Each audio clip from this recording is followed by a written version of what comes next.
Hey, what's happening, everyone? I'm SirJames coming at you guys with another Star Wars Galaxy's Edge product review.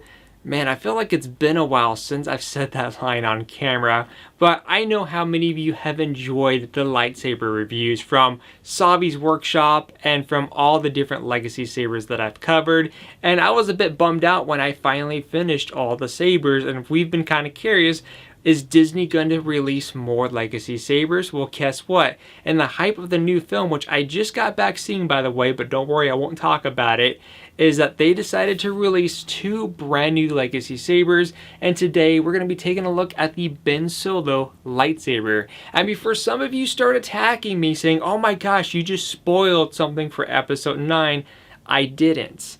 This lightsaber, Ben Solo's lightsaber, has been featured in episode 8. In fact, it was featured in a flashback scene from two different point of views, from Luke Skywalker's point of view and Ben Solo, aka Kylo Ren.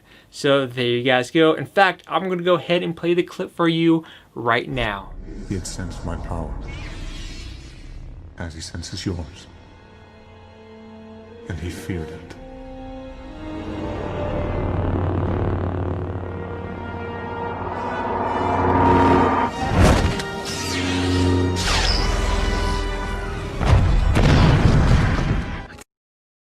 So as you can see, that was featured in episode 8, not in episode 9, not a spoiler. So let's go ahead and go over the basics. First off, this saber is going to retail for the price tag of $140. If you've never seen any of my Legacy Saber reviews, these sabers do not include any blades. You can buy blades separately, but do keep in mind that if you're picking up a Legacy Saber for the first time, they will not include the blade. That's going to be at an extra fee depending on what kind of length you want. Where can you find this brand new Legacy Saber? Well, in the same location with all Legacy Sabers, over in Doc Ondar's. Now, this new saber, by the way, is not replacing anything. This saber, along with the other one, which is the Reforge Skywalker, will be selling alongside the current lineup. So instead of 10 Legacy Sabers, there are now a total of 12. So now you know. So first off, this one actually comes in a really large box, just basically the same style box as the crossguard version will be in, and I do have that on standby to do a comparison between, you know, Kylo Ren or Ben Solo, if you will, from the light side and until you went to the dark side. So here is the symbol on the front here, which I really like how that looks. And again, with the initial box detail here, you could always spice this up by weathering it, giving it a custom paint job. It's all kinds of different things you could possibly do with it. And of course, this opens up with ease, revealing the lightsaber and the inside. And in fact, it's not just a lightsaber, you get a saber with one accessory. So let's go ahead and remove the hilts. In the bottom of the packaging, you will also get a belt clip. So let me move this to the side here. And let's go ahead and start with the belt clip. Now, the belt clip that came with the crossguard version of the saber was in a black color tone, while the newer belt clip here has the nice silver finish to it. Put this onto your belt and the saber clips right into place, which we'll demo that in just a moment. And then here is the Ben Solo Saber. Let me go ahead and give you guys a closer look. So as you can see on the front here, towards the emitter, you got the burn effect, which I think is great. There is some light weathering in certain sections, like within the grooves here, the switch, these areas that are sticking out, along with over in this section here. Then you also got weathering down over here. And this is going to be the clip for your belts. And you got that nice detail right within there. So definitely a very nice looking saber. And at first I wasn't too sure what to think about it, because I remember seeing the saber on Vader's Vault, for example. It's one of the custom saber shops. And I was just thinking to myself, it kind of looks basic, kind of looks plain. But looking at the Galaxy's Edge version here, it's kind of grown on me, to be honest. But overall, as far as how this feels, it's definitely got some weight to it. It's not the Actually, I would probably book this into the heavy category. It's not as heavy as a Sabi's Workshop lightsaber, but pretty close to that initially. And this does feel really good in the hand because you do get a little bit of bulkiness towards the top here. And you got these ridges on the bottom, but the center portion where you're going to be gripping it, this feels really good. And I definitely like the feel of that. Taking a quick look on the battery compartment here. We do get some nice weathering on the bottom. And I always like it when there's some form of weathering. And oh, this is one of the things I like. So this is going to be using 3 AA batteries. I know when I did the crossguard one, everyone's like, "Well, you said triple A's." That's because most of the sabers were using triple A's, but these are 3 AA's right here. And again, you got the nice detail. Really like that. And the same thing is with the crossguard one. And this goes in one way. Go ahead and put this back on. And I know some of you guys are going to be kind of curious as to how come this doesn't have the crossguard, because he didn't have the crossguard back in, and I don't know why this is such a pain to get in. There you go. It's still new out of the box, hasn't got worn in. So let me go ahead and bring the crossguard version here and compare it between when he was on the light. So again, the hilts are pretty much very identical. This one doesn't have any burn marks or anything like that, just in the color black. I mean, you do have burn marks where the crossguard portion goes, while this one is in the upper area. And other details, you'll notice that on the crossguard, you notice that you got these cracks openings here with the wire exposed. While we flip this around, it's all super clean. But you guys can let me know in the comment section down below, which style do you like? Do you like the crossguard version?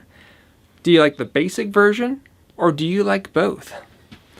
But again, these definitely feel nice in the hand. So what I want to go ahead and do is that I want to go ahead and insert a blade. Actually, before we insert the blade, the belt clip system, when you have it on your belt like so, take this over the top, and this will basically slide in like so, and it locks into place, and you are good to go. I've seen some people actually convert it where they actually remove these screws here, and they actually put a cover tech wheel there. So it's completely up to you what you want to go ahead and utilize it for. But let's go ahead and insert the blade. We actually have a little blade plug in here.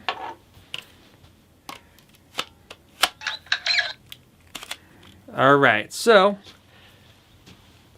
just want to get a quick shake. There is, again, just like with most of the sabers, you do get that little bit of a wobble effect. It's built in there by design.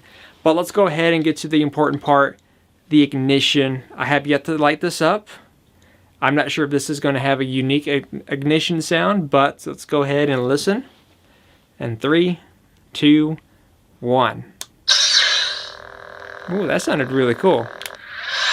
Let's go ahead and listen to it once again. Actually, we'll do it 2 more times.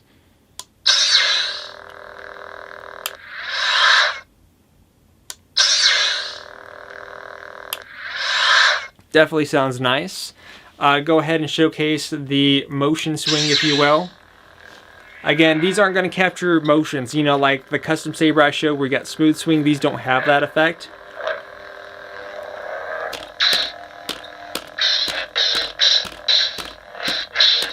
So if you hit these pretty good, you actually do get the clashing, but it takes a little bit of effort.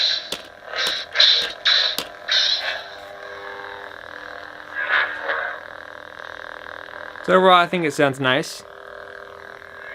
Maybe it's because it's the exposed area, the sound kind of expands more outwards instead of being focused into like a focal point, which is why it probably doesn't have that deeper hum sound compared to some of the other sabers, in my opinion.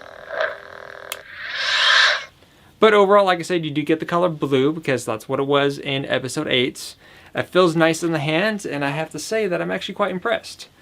Just to go ahead and kind of let you guys hear the difference, I don't have a second blade on standby, but I'm going to go ahead and insert the crossguard one here. So you heard how that one sounds. Again, I really like the ignition. And I don't know why these didn't want to come out. There we go. And that goes into here. That goes into here. Bring this one over.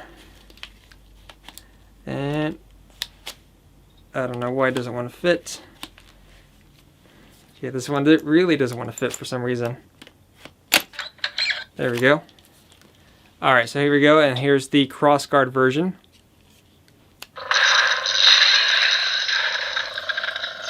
And you got that deep, dark, menacing sound. Versus the classic here.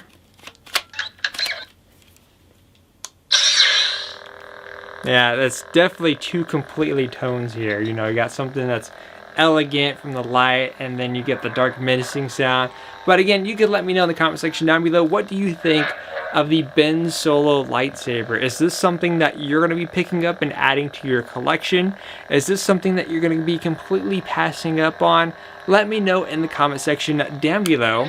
And the next review that we're going to be looking at is called the Reforged Skywalker. It's the one that we've seen in the trailers, which Rey is using. It's the saber that was broken in episode 8 and has since been repaired. Until then, I hope you guys are excited. And by the way, I just want to let you guys know, as far as this whole backdrop thing goes, I have some ideas what I want to do early on for 2020. Balls of futon, some images, some sideshow collectibles. So whenever, hopefully I can get that done early on within the year, and I can't wait to give you guys an update on that.